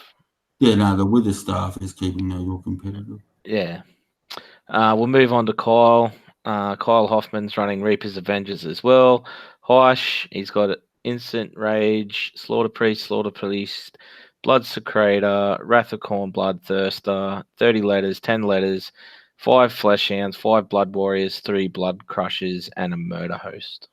Ugh. Murder Host is just doing... I actually played Kyle in a practice game on the weekend. How'd you go, mate? Oh, yeah, beat him, but it was a good game. Yep. And it's a decent army, I mean, other than the Bloodletters. Was he running the bright yellow? Yes. Corn army, yeah. He's got the yellow Bloodthirster. It's quite interesting. Cool. Bond Resident, Killing Frenzy, pretty much everything you'd expect. He forgot to use the Crimson Crown on the weekend, so get onto that, Kyle. So he's a Bendigo local? He is, yep. Fairly new guy. Nice photo. Yeah. Yeah, some of this is just the models he has. Because he is pretty new, but it's a good weekend for Corn. Yeah. There's not a lot not to like about it. Command ability high. The big problem is you're going to run out of command points. So. I think we've got a problem here. He hasn't got a Bloodletter hero. For his Murder Host? Yeah. He had Skull Taker on the weekend. Oh, that might be missing off the lists. 480, 580, 620, 940. 1240, 1350, 1450, 1650, 1790, 1890, 1950 plus Skull Taker brings him to 1970. Yeah, so miss it off the list. All right, so the Skull Taker's on there. Yeah, we've got Skull Taker, yeah. Yeah, so that's... Say that again? Well spotted, yeah. So we'll blame that on NC Dave. So we'll assume that he's got a Skull Taker. He does have Skull Taker on that list. Yeah. A few drops. Yep. Nothing to particularly not like about it other than the numbers. The Blood Secretor will be probably lacking to keep up with the Bloodthirsters because you're getting add to oh no, that's not for the Bloodthirsters, so excuse me. For the Bloodletters, the Blood Secretor will struggle to keep up. Yeah, they're got in 2 to runs and charge rolls, so, and even the Blood Crushers. But Cole's taking what he's got. The models he's got, you prefer a Whip Thirster over a Wrath of Corn just for the 6-inch piling, but yeah, I'm down with that. Give you an extra 20 points as well. Anyway, Kyle, I hope you have fun with that list, man. Yeah, he's a good guy. Yeah. Corey, little Corey, bushy, brushy. Oh, fuck, here we go. Him and his fucking... We're down into this shit now. Him and his bloody fucking horrors for days. Yep, this is his horrors for days I list. believe this list was written on the way back from CanCon. The actual list we wrote was worse than this. It didn't have any enlightened. Oh, right. Another blob of 30 pinks. That was it. You got something to do with this, don't you, Pat? Yeah. So Brushy's head back from taking the enlightened as a Malay unit. Fair enough. Whereas he should have just doubled down on horrors. Just gone full insanity. Lord of Change, Incorporeal Form, Wellspring of Arcane Might, Fold Reality. Yep. That's pretty standard stuff. Zangor Shaman, Gaunt Summoner and Chaos Familiar, Shield of Fate. Yep. Okay. I don't know what any of that does. 30 horrors, 10 horrors, 10 horrors, 6 Enlighten, and a Balewind Vortex. So Gaunty goes up on the Vortex, the horrors go out to fight, and you kill them. And he summons 9 billion blues and brims onto the table. Yeah, I like what he's done here because all his spells are on the pinks, and then he's got Fold Reality on his Lord of Change. So if you don't kill them, or he's using the CP, not the CP, the Destiny dice to hold on to them. And Fold Reality is great for the Enlightened too. Yeah, or not even the Enlightened, just the pinks, because that's where the spells are. Like he's Zeech's Firestorm, Boulder Zeech, which are your big damage ones. So the Lord of Change knows them if they're within range. It is And a terrible list to play because you're probably better off not killing the pinks. Yeah, I know, but it's you're damned if you do, damned if you don't, you know. I really like it, Corey. It's a good list, mate. Yep. Be interesting to see how he goes against some of that shooting that's out there. Your Lord of Change, yeah. But if they shoot off your horrors, so what? Good. Yeah, well, obviously target priority is a thing. If you can keep the Lord of Change out of harm's way. And he's casting a lot of spells, so there's not many magic armies around, can you think of it? Just the only real caster heavy one we've seen so far was the Feck and the Branch Rope. Yeah. We'll move on to Fletcher Aldarker. Running the Beast of Chaos. You run through it, mate. General Doomball with a mutating Gnarl Blade. Unraveling Aura, what does that do? That's spellcasters, isn't it? Great Bray Shaman, the Knowing Eye, that gives you the free command points. Yep. The buff spells, +1 to wound from Inferno Blades. 18 Bullgores.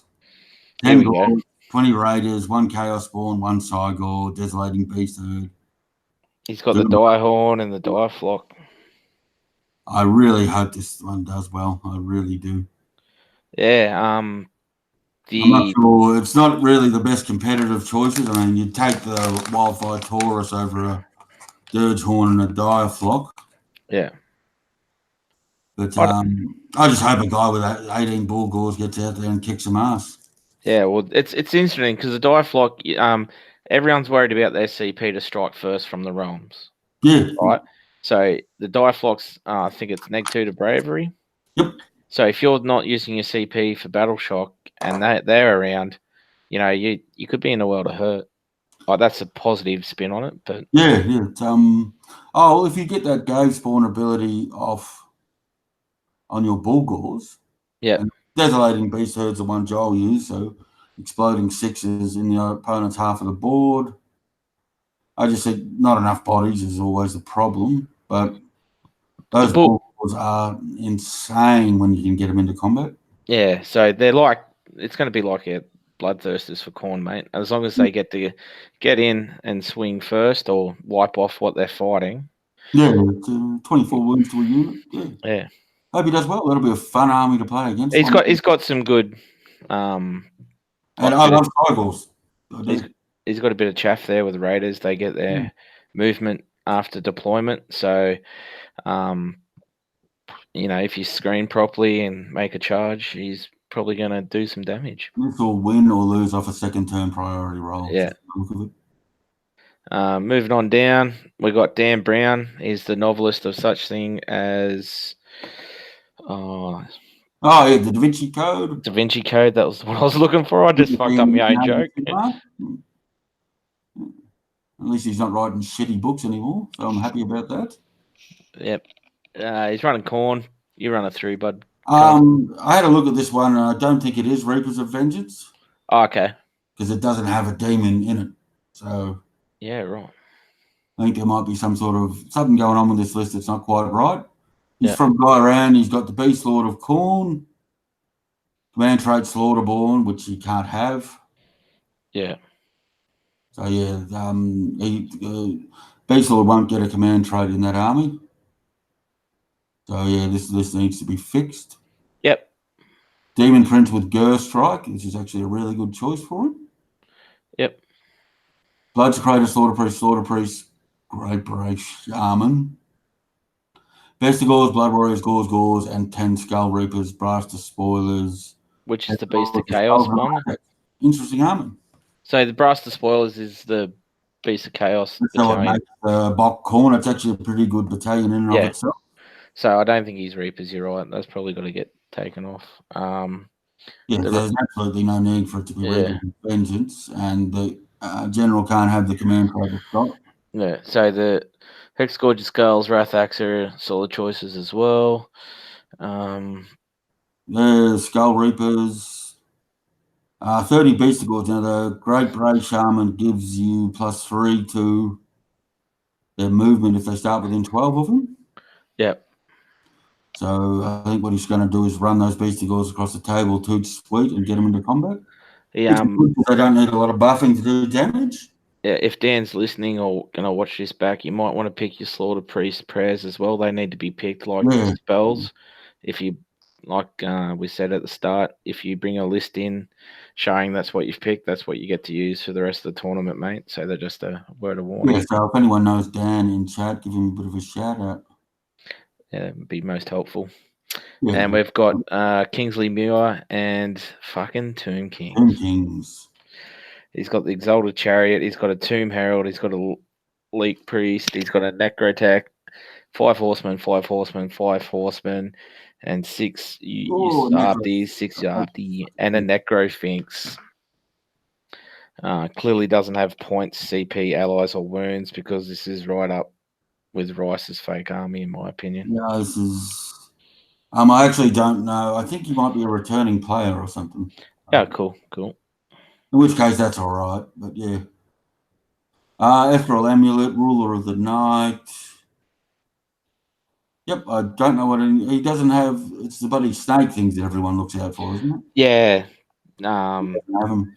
The Stalkers and the what are the other ones called? Necrosphinx is a beast, though. The Necropolis Knights. Yeah. Yeah. But yeah, Necrosphinx has got Ren 3 damage. It's no joke. Yep, he'll catch a couple. Yep. Hopefully you'll have a fun weekend. The only thing with a Necrosphinx, it has to charge when it's within 12. Yeah. So that's pretty cool. But yeah, hopefully he'll catch a few people off. Hopefully you'll win best death. There's a few fact players out there, mate. Yeah, I know. That's why I'm hoping they don't win. Tomb Kings. Talking about death, mate. Here you go. Nick Owen, the father of lies, the grand host in the gash, running from the realm of death. He's got the Queen of Spades, comes second at CanCon. Changed his list up a bit. Nagash, Vampire Lord on Zombie Dragon.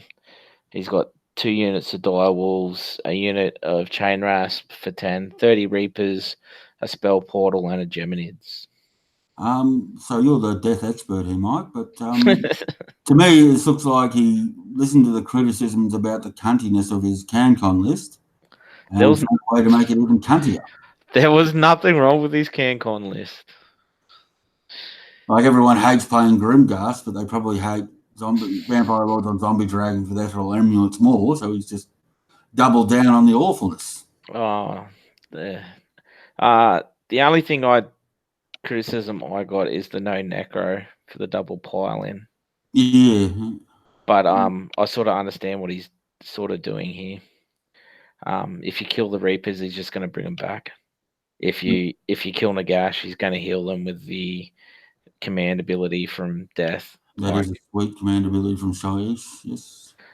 If you kill 10 Reapers and he can't bring enough back, he's going to give them extra attacks from the Realm of Death because it's got two command abilities.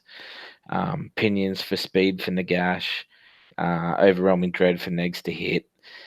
I believe Ethereal Guide is the ethereal spell from death. Yep. Or it might be Knight's Touch. Yeah. One of them. So you got a Vampire Lord, that's ethereal. You got Nagash, that's ethereal. You got Reapers that are ethereal. You got Chain Rascal that are ethereal. You're going to be neg 2, maybe neg 3 to hit with Geminids. I've got the Bloodthirsters with neg 2 rend. Great. Yeah. Yeah. The Vampire Lord on the charge is nasty. It's quite a solid list. So Nagash knows the spells of all death wizards. Correct. Even the ones that he's playing against. Fantastic. Yeah. I'm assuming that is the ethereal bloody spell now that you mentioned. I'll just look it up. Yeah, Hohen's a very good player. Do you rate that better than, so you reckon he's just adjusted to the player pack, or? I'm not too sure what his plan is. Whoops, I've gone past something there. I think that if you throw on the Reapers forward, he's just going to be able to bring them back. That's his bodies, and it's not easy to chew through.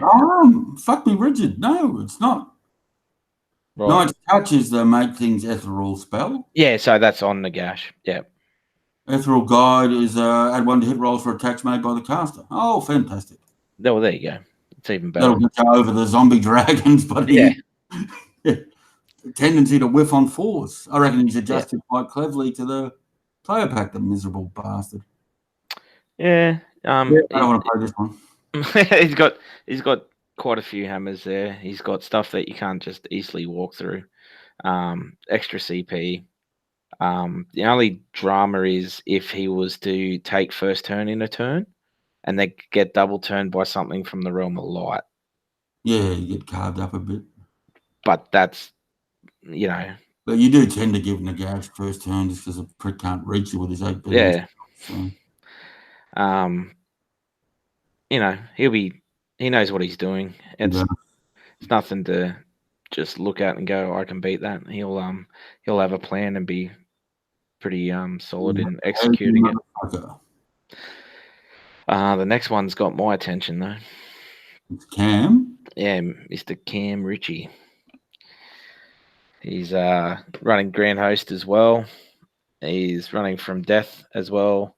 He's got a White King as his general. The Pacific Diadem. Can't remember what that does off the top of my head. I think it's neg 1 to wound within 6 inches of it. Mm-hmm. Oh yeah, that's one. No, it's a peg, isn't it? Manfred, he's got Neferata. He's got 20 skellies, 10 skellies, 10 skellies, 4 Morghast Harbingers, so they're 3d6 charging, and he's got a zombie dragon. My only thing is, I wish he took a Terrorgeist at 300 points, not a dragon. Terrorgeist over the zombie dragon. But maybe that's what he's got. I got to play Cam at Badgacon. At Bush Bass, last year. Yep. I like it. Neferata, you can stack that. The Pacific Diadem is another 6-up shrug for Death Rattle. Oh, there you go. So that's on the Warriors. Mm-hmm. So it's a double down shrug. Yep. That's solid. Extra command points, none. Ooh, none. Yeah. He might have missed that out on the players pack. Maybe that's probably the only thing he hasn't done there. Manfred. So hello, big shout out to Clint if you're listening. Yeah. So you can stack Neferata's command ability. So you could have really. Yeah, that's what I mean. He's got no command points. So he's probably missed that trick. The Morghast Harbingers, I believe they're taking the Halberds. Are they the fluffy ones or the walkie ones? These are the ones that have the 3d6 charge. Halberds are neg 2, 3 damage, 3 attacks each. In Grand Host, they get an extra attack for 4s. Coach is in chat. Shout out to Coach. Yeah, so that's awesome. The only, like I said, the trick he's missed here is the extra CP. But I know Cam will have fun. Cam's secretly a very. He's like it. He's a very salty player. He just won't admit it to himself. Coming from you, Pat. He just needs to come out and embrace his inner awfulness. But no, when you give him a good thrashing in a game, you can just see that eye of the tiger, the little mad vein throbbing in his temple. He's an angry, angry man, Cam. Don't be fooled. NC Dave. This is going to be the first Legion of Grief list I've seen at a tournament. Dave, you are a piece of work, mate. Lady Alinda, Dreadblade Harrow, Knight of Shrouds, Necromancer, Etherquartz Brooch, Chain Raspord, Chain Raspord, Chain Raspord, Grimgrass Reapers, Grimgrass Reapers. Oh, Dave, you're just a fucking awful human being. That is 150 bodies with a possible double pile-in. Unrendable saves. Yeah, a possible attacking first. Deadblade Hallow be carting them across the field if he gets a 5-up on his. No, it doesn't get its thingo ability in Legion of Grief. Oh, there you go. Doesn't get all the Nighthawk stuff. I actually give up quite a bit. Oh, wow. Okay, well, I think he's missed some things then. If you don't get that, you should be taking the Knight of Shrouds to bring bodies back and giving him movement spells.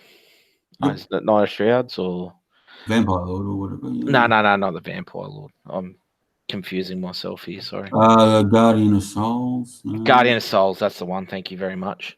Yeah, you're right. What is the Dreadblade? It can zip around the field by itself. Yeah.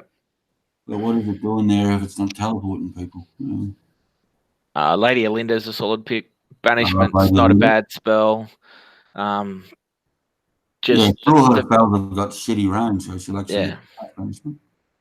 He's got to keep Alinda alive to keep the bodies up, like bringing them back from the graves. Her own spell law? No. That's lame. Not that I know of. Not that I've seen. Yeah, I'm probably wrong. I do get things wrong. I know they've got their own artifacts, but I was a bit underwhelmed with the Legion of Grief, actually. It's not terrible. But he'll enjoy having his grave sites and all that sort of thing, and everyone else will hate playing against his vast and terrible army. How this guy manages to win best fucking sports at events, I will never know. Because he's the complete opposite of you, Pat. Yeah. But like beating his cunting ruck, I just don't get it. As we said at the start of this, bodies win these missions, and he's got 150 unrendable. Yeah. Actually, with that list, you probably don't need to go Legion of Grief because no one's going to take all of them off. Yeah. They'll get rid of your Grimghast, maybe, but Jesus, maybe a Slanesh army will take them off. Who knows? Throw him like a dose of salt, but I like it. I do like it. Yep. It's a solid pick. You want to run us through Josh Clark's? Legion of Sacraments. I don't know which that's the caster one. I'm really not that up on death. Arcan, White King with an Ethereal Amulet. Interesting choice. Vampire Lord, a Natural Darkness. That's from the Realm of Death. Fading Vigor. Manfred knows the spells of all wizards around him, doesn't he? Yep. He knows all. Who does? Manfred Arcan. Arcan knows them all within 18. He's like a baby Nagash. Chain Wrath, Skeletons. Black Knights. I like Black Knights. Spirit Host, lots of battle line, lots of summonable units. Yeah. I don't know, mate, how does this work? Spirit Torment. Huh. The Legion of Sacraments giving you +1 to cast. So now Arcan's got a +3 to cast. Soul Harvest is a short range spell. So he's actually got to get Arcan up there. Yep. He's probably missed a trick there. I don't often see this one without the Arkan Battalion, actually. Yeah. The 2 Necros, not a bad shout, because then if one goes down, you can keep the other one for the double pile in. The Spirit Torment, maybe running with Hex Race or Spirit Hosts. I got a feeling Josh is either new or he's just playing what he's got. Right, yeah. Lots of bodies. I like it. I would have made one block of 40 Warrior Skellies, mate. As my opinion. Might be But one of the long boys. yeah, Shout out to Clint tuning in. you got a Vampire Lord for the extra CP. Oh, not extra CP. If you have an extra CP, I'm trying to say, you can get extra attacks on things. Arkan can make his spell range longer for a CP. Just needs which can stack. So he's still got one of the coolest spells in the game with his Curse of Years. I love Curse of Years. It's probably not as cool as what it used to be because you get saves, but still one of my favorite death heroes. A death army that wouldn't be horrible to play against. Yeah. He's flooded his board with small blocks. So I've got a feeling he's just got playing what he's got, but I'm happy for him to walk up to me on Saturday and say, no, you're wrong. Yeah, got a genius plan. Yeah. Apparently Dave is going to teleport the Dreadblade Harrow to the grave sites to summon. It can't because he's not the general. Huh. Only the general can summon a body out, a unit out. Well, that's the end of that. Well done, Dave. And if I'm wrong, I'm sorry, but that's what the rest of the legions do. Got a sweet command ability. Yeah. Anthony Quilty running Night Haunt from Ulgu. He's got a Knight of Shrouds. He's got Reichner, the Grim Hailer. He's got a Guardian of Souls. Spirit Torment, Tomb Banshee, Chain Rasp Forward, 10 Reapers, 10 Hex Race, 6 Spirit Hosts, 4 Glaverath Stalkers, and 2 Chain Gas. I love it. I love that battalion, actually. The Condemned? Yep. That's what I'd be running if I was running Nighthawk. Yeah, cool. Just fucking reroll 2 hits on all your Chain Rasps. Yeah. And it works off the Chain Gas or the Spirit Torment, so they can't pop one character and have the whole thing all to shit. Yep. What's the Witchlight Land? Nah, that's the shit one, isn't it? It's an artifact. Yeah, that's the one that does like one turn you get to reroll hits or something. I'm not 100% sure on the Night Haunt artifacts, mate. Sorry. The Rule of the Spirit Hosts is the common one they all use. I think he's missed the Guardian of Souls is good. They're giving extra pluses to wound, I think, like +1 to wound if you're within 12 of it. So your Reapers are on 2s if you're running with them. Love the Guardian of Souls. Yeah, I think there should be a couple more running around with something like this, but that's just my opinion. I'm probably going to say this is not a bad list, but it's missing something. Oh, anytime you see Glaive Wraith Stalkers, we'll move on to Ion with his Beastclaw Raiders. Apparently Ion is the ace of clubs, but he's got the 10 of clubs showing, so shout out to NC Dave. We've got a Huskard on Thunder Tusk, Frost Lord on Stonehorn, Frost Lord on Stonehorn, Mournfang Pack, and 3 Icefall Yetis. Love Yetis. Mate, that is entire 11 bodies right there. I love it. I wish I could travel to a tournament with 11 bodies. This one is basically 0 fucks given, I think. Should be an extra column. Yeah. Points, extra command point, allies, wounds, fucks given, 0. in saying that, I really hope this time next year we are saying fuck playing Beast Call Raiders. They're fucked. I hope they get some love. 2 Frost Lords. Yep. That's got to be a Frost Lord on a Thunder Tusk, doesn't it? Which one? The General. Doesn't have to be, does it? To make the Yeti's battle line, it does, yeah. Interesting. As it stands, that's not a legal list. But if you make the Frost Lord on a Thunder Tusk, you count the Icefall Yetis as battle line. Oh, there you go. Something the boys or the Something TO will have to look worry into. about on the day. Yep. Here we go. Follow this, you just run forward and try to smash shit off the table. Yeah. We'll move on to Mr. Yeah, he's got Asgard on the Thunder Tusk as the General. That's not going to work. Right. It's all good. We'll move on to Pete Atkinson. Oh, fucking Peter Atkinson. The king. I will just say this: how this guy gets the rep as the nicest fucking man in Warhammer. I know Peter Atkinson. Yeah, just no. Oh, he's got the alias Cunty Pete. So yeah, fucking nice. He's running Open Destruction. He's coming from the Realm of Light. He's got Skagrot as his general, generating fucking CP. He's got the Troggoth Hag. He's got Gitmod Grot Shaman. He's got 60 Grots, 20 Grots, 10 Orcs. He's got a Magma Dragon, a couple of Chuckers, and he's got the Cauldron and Geminids as endless spells. Yeah, pig of a list. And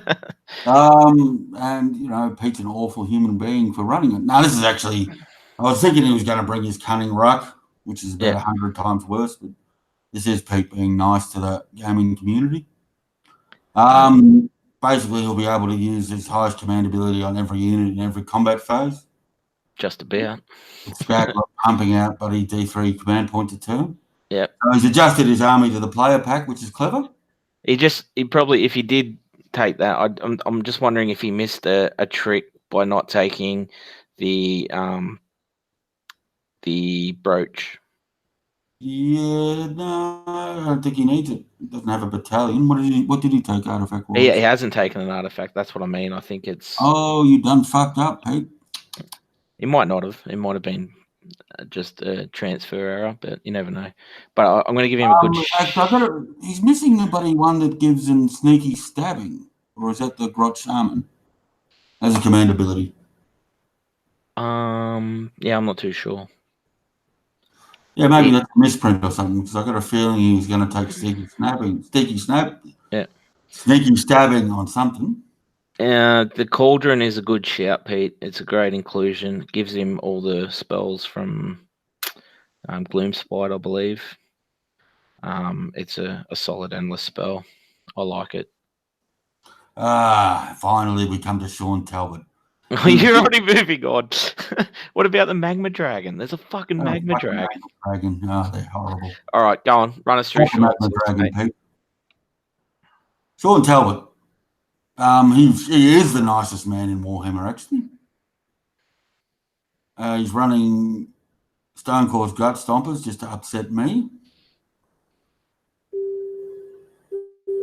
Yep. And what you got? I love Sean's list. Auric Great Shaman, Battered Talisman, Etheric Tendrils, Realm of Ulgu. What the fuck is Etheric Tendrils? 10 Aurics, 10 Aurics, 10 Aurics.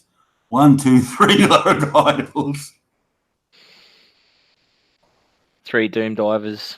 And 3 Doom Divers and Krogs. Yeah. Sean, you're already a winner in my book. 3 Rogue Idols. I love it.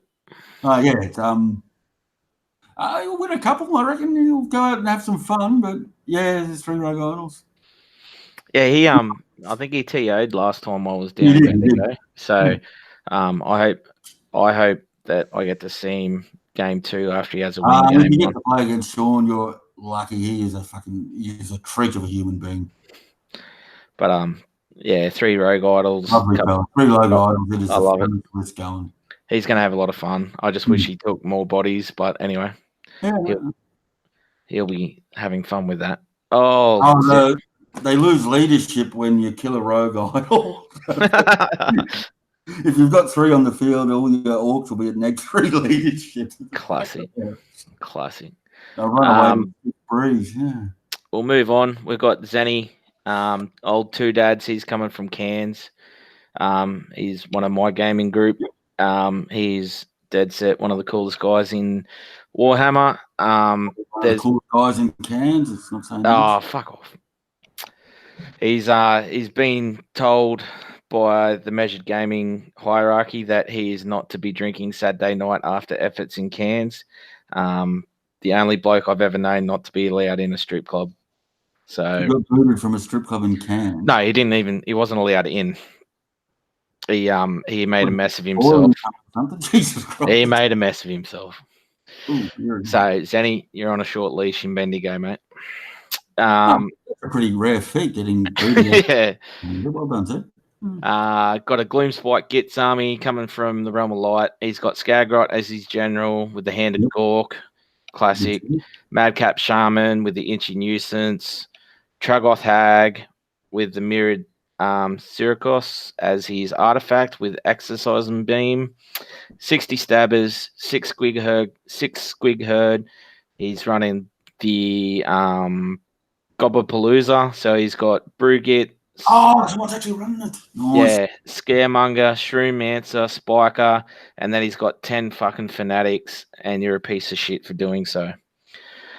He's got the all that blood tithe. You get one first to swing off there, and it's 5 blood tithe just for mate. I'll tell you what. We've had a few games. I'll run you through it in a sec. But he's got the mushroom. He's got the scuttle tide. That scuttle tide is an awesome endless spell. He's got the Geminids, and he's got the shards from the new Forbidden Power. Oh, first one we've seen. Well done, Zach. Yeah.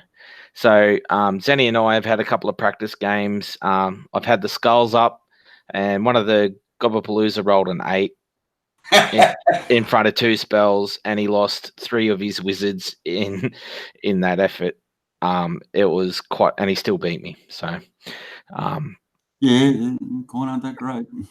The 10 loon smashers are going to be quite interesting. Mm-hmm. They're going to stuff some people's charges up. Yep. Zenny's going for best destruction. He's won best destruction at his last two out of his last 3 events. Yep. So he's coming to take Pete's mantle off him, I believe, and hopefully he'll fit right in with the measured crew. It's no 3-rogue idol list, but it looks good.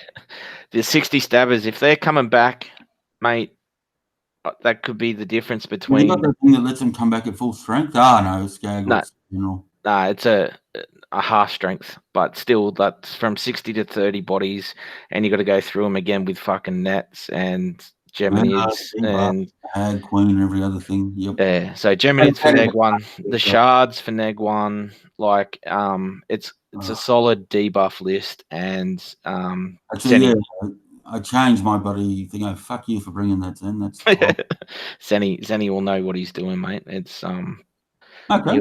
One to keep an eye on. Yeah, for sure. Jason Spinks, mate, with another Gloom. Another Gloom squad. Our local boys. He's running all trolls, or he's running a mostly troll army. Cool. Trog boss, glowy houses. That's the war save that conks out on you, isn't it? Not too sure, mate. It's like 4-up wound save, but if you roll a 1, it quits. Oh, cool. Fungoid Cave Shaman, Mr. Pink, and Mr. Blue. Molog, a bit of narrative work for you. Yeah. 3 Trogoths, a Mangler Squig, Orcs Mighty Mushroom, and a Scuttletide. Scuttletide's a good choice. Yeah, it's a solid battalion, which I think gives you an extra point of damage if you roll a 6 to wound. Oh, cool. Molog's pretty sweet. This will be fun. Yeah, 9 rock guts and 6 fell waters. He's yeah. It's a lot of trolls. He's actually bringing a full army this year, so he might go a bit better. Last year he showed up missing 400 points from his list and didn't realise until day 2. Like Zenny, though, Inchy Nuisance is going to be a pain in the activation wards. The Hand of Gork's a pain. Like, he's probably just lacking numbers. Yeah, that'll bring you down with trolls every time. Yeah. But it's fun list to play. They've got really good short range shooting attack too, Charles.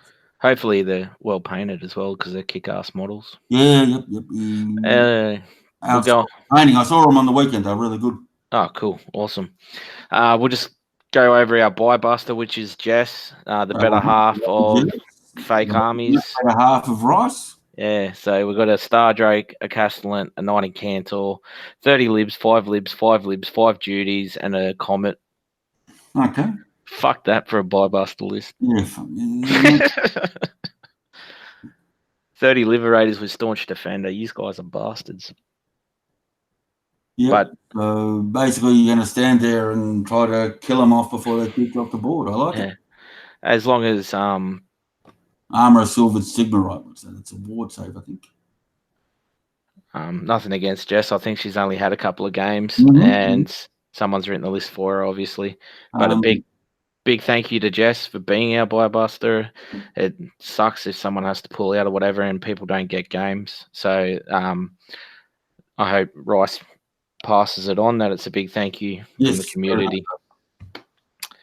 All right, mate. If she does get to play, she'll get to play against someone other than Rice, so she'll probably enjoy the experience a lot more. That's it for the list, mate. We'll get some predictions, eh? We'll go with best death. Best death, Howen. Howen? Yeah, right. Just on his track record and so on and so forth. I'm going to go NC Dave just with the amount of bodies. Yeah. You got to remember we had Luke with his double Terrorgeist as well, which probably isn't a bad shout. What do you reckon for best destruction?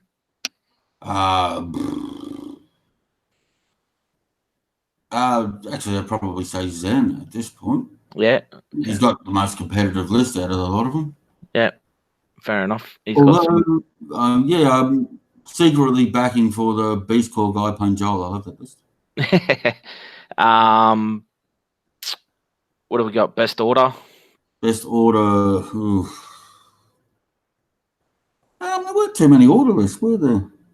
What was it? There's you got Fire Slayers. You'll have Tyson with a different list.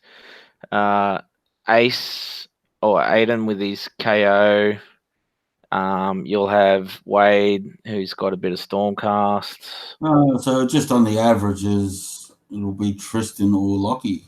Okay. I would say. So you've got a couple of fucking fake armies. I anyone but Tristan or Lockie. But... what do you think for... back Smorgon. Yeah, I was going to say. That's what I was trying to spit out. What do you think for Corn, mate? Oh, Corn. Chaos. It pains me to say this, but probably Joel. Joel's shit, but Slanesh just that good. Yeah, all right. So, top three?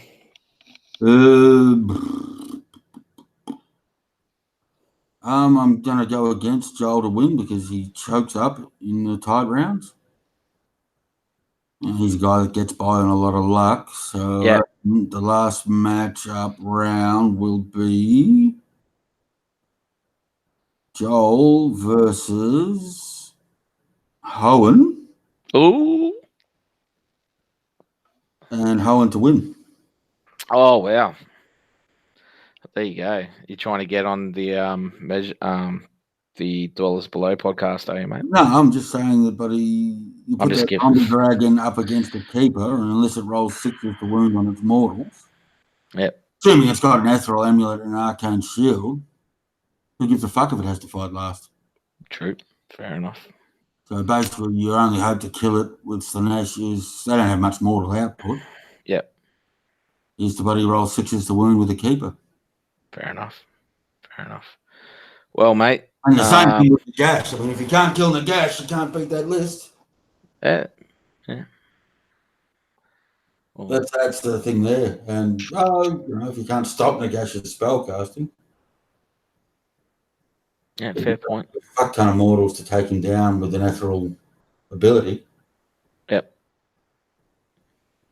All right, mate. That might do us. Big thanks to NC Dave and the PDF. Where's the love for Joel, Coach? You really don't know him very well, do you? Fucking read his Slanesh list, Coach. Yeah, big shout out to NT Dave. That is easily the best bloody listing I've ever seen. Yeah, And he continues to set the standard for tournaments. Hopefully, we'll see a few more like it. Big shout out to Miniature Scenery as well Mhm. as a sponsor. Well done to the Measured guys for running another cool event. Hopefully, it'll be lots of fun on the weekend. Yep. As again, if you're watching and you're attending, try to get there Saturday night for the live draw. Friday night. It's a good way to meet people if you Yep. haven't met them already. Social weekend. We've got a barbecue and a trip to pugs happening on the Saturday night. Yeah, there's a bit of confusion on what it actually is happening on Saturday night, so we'll wait for someone to make an executive decision. We work with a lot of confusion. Yeah. All right. We'll leave it there. Thanks, guys, for tuning in or watching, and hopefully see you Saturday.